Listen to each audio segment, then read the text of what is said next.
Dans cette vidéo, on va s'intéresser au théorème de Gauss pour la détermination du champ électrique ou électrostatique E et le théorème d'Ampère pour la détermination du champ magnétique B. C'est la deuxième méthode. La première méthode pour E et B, c'était l'intégration, c'est-à-dire le calcul par l'intégrale. Aujourd'hui, il y a une deuxième méthode, ce sont les théorèmes. Pour le E, c'est le théorème de Gauss. Pour le P, c'est le théorème d'Ampère. Et je commence par le théorème de Gauss, c'est le 1.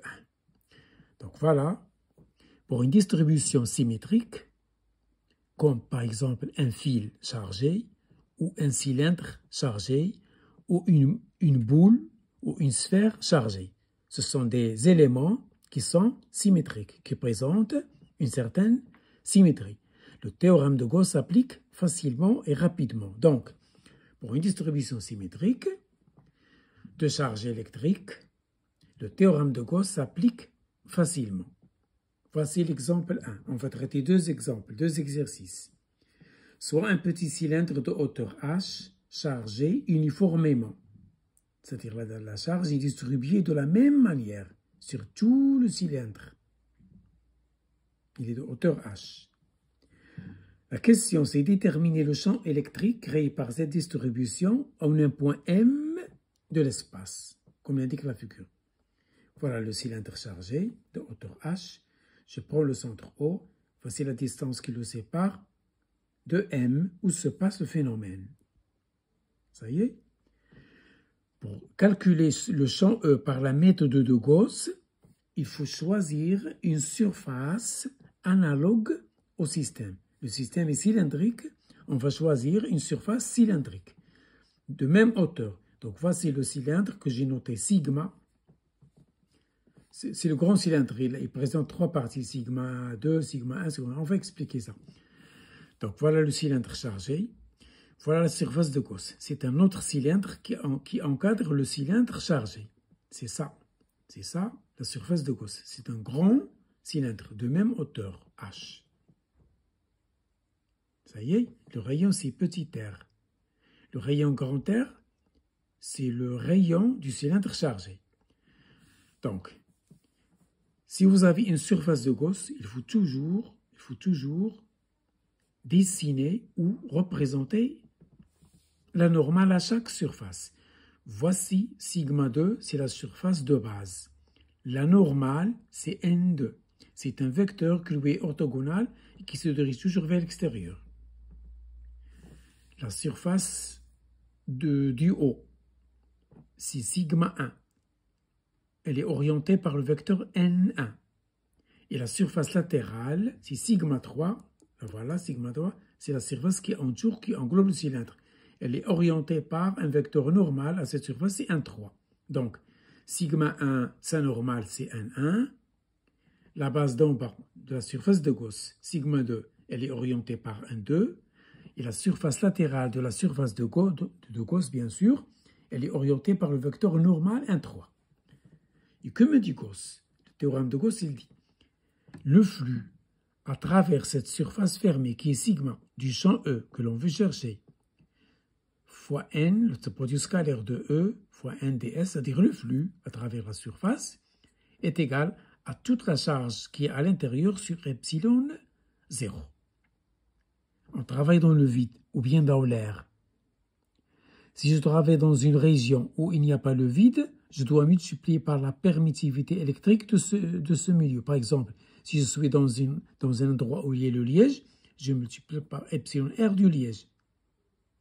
Je suis dans l'air, c'est donc dans le vide, je n'ai que epsilon 0. Et c'est le théorème de Gauss. L'intégration se fait sur sigma, la surface de Gauss. Et je la développe. Toujours, il faut qu'elle soit fermée. Donc, cette intégrale, c'est l'intégrale sur sigma 1, la surface d'en haut, plus l'intégrale, le flux à travers sigma 2, plus le flux du champ à travers la surface latérale sigma 3. Ça y est, j'applique le théorème de Gauss. Sur la surface, sigma 1, N1 et sigma 1. N1 et sigma 1. ils sont comme en N1 et sigma 1. N1, sigma 1. Ils sont parallèles. N2, ils sont orthogonaux. Voilà, regardez sigma 1. Sigma 1, c'est une surface. N1, lui, est orthogonal. Donc le produit scalaire est nul. Voilà pourquoi j'ai mis là 0. Le vecteur N2 est sigma 2. Voilà sigma 2. Voilà N2. Il est perpendiculaire. Donc il n'y a pas de flux. Donc ici, c'est 0. Le produit scalaire du champ E. Le champ E, bien sûr, on sait que le champ E est radial. Donc le champ E et N2 sont orthogonaux. Le champ E et N1 sont orthogonaux. Puisque le champ E, il est parallèle à sigma 1, il est parallèle à sigma 2, il est radial, il entoure tout le cylindre.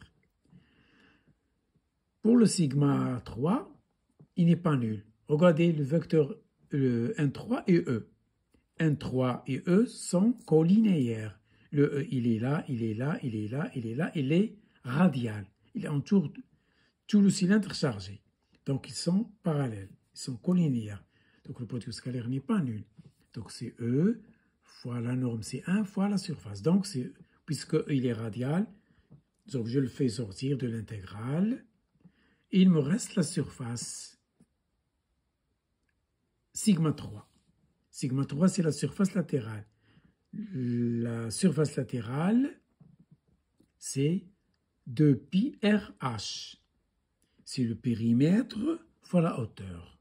C'est le périmètre fois la hauteur. C'est comme si j'avais largeur fois longueur. Ça, c'est la surface de sigma 3 latérale fois E égale Q intérieur fois epsilon 0. Et je tire facilement mon champ E sans passer par l'intégrale qui est un petit peu compliquée. En choisissant des variables convenables, en faisant des changements de variables, etc., etc. Donc voilà, par la méthode de Gauss, pour un cylindre chargé uniformément, j'ai trouvé mon champ E. Puisque le cylindre est chargé surfaciquement, Q intérieur, c'est la charge surfacique fois la surface. Je remplace Q intérieur par sigma S. Voilà. Et le E il prend cette forme. Ça y est, j'ai remplacé la surface Q intérieur par sigma fois S. Et j'ai remplacé S par son expression. Et voilà, je simplifie, et j'aboutis à cette quantité, à ce résultat. Donc, le champ E, créé par un cylindre chargé surfaciquement, est sigma sur epsilon 0 fois R sur R. R, c'est le rayon du cylindre. Sigma, c'est la charge surfacique. Epsilon, c'est la permittivité du vide. On veut donc tout ça. Et R, c'est varie. Selon que R est proche ou loin du cylindre, le champ E, il peut augmenter comme il peut diminuer. Il peut tendre vers 0. Si R tend vers l'infini, c'est-à-dire je m'éloigne du cylindre, le champ E est nul. Si R tend vers 0, c'est-à-dire je suis presque à l'intérieur, le champ E est infini. Et on va donc passer à la discussion des cas. Chaque fois que vous avez de telles situations, n'oubliez pas de discuter selon petit r et grand R. Donc, si petit r est supérieur à grand R, c'est le cas général, c'est là. C'est ce cas-là, je suis là. Le point M est là. Le petit r, il est supérieur à grand R. Alors, le champ E, c'est la forme générale. Il a la forme d'une hyperbole, parce qu'il a la forme AX. C'est comme si j'avais 1 sur x. C'est une branche d'hyperbole. Une partie d'une hyperbole. Donc, si R égale R, je remplace petit r par grand R dans la formule générale et je trouve E. Sigma sur epsilon 0. Si R est inférieur à R, là, il n'y a pas de champ. Parce que le cylindre il n'est pas plein. La charge se trouve seulement à la surface. À l'intérieur, il n'y a pas de charge. Donc, si R est inférieur à R, ça veut dire que je suis à l'intérieur. L'intérieur, il n'est pas chargé. Donc, il n'y a aucun champ. Le champ E est nul. Et je peux donc représenter graphiquement ces trois cas. Voilà le E.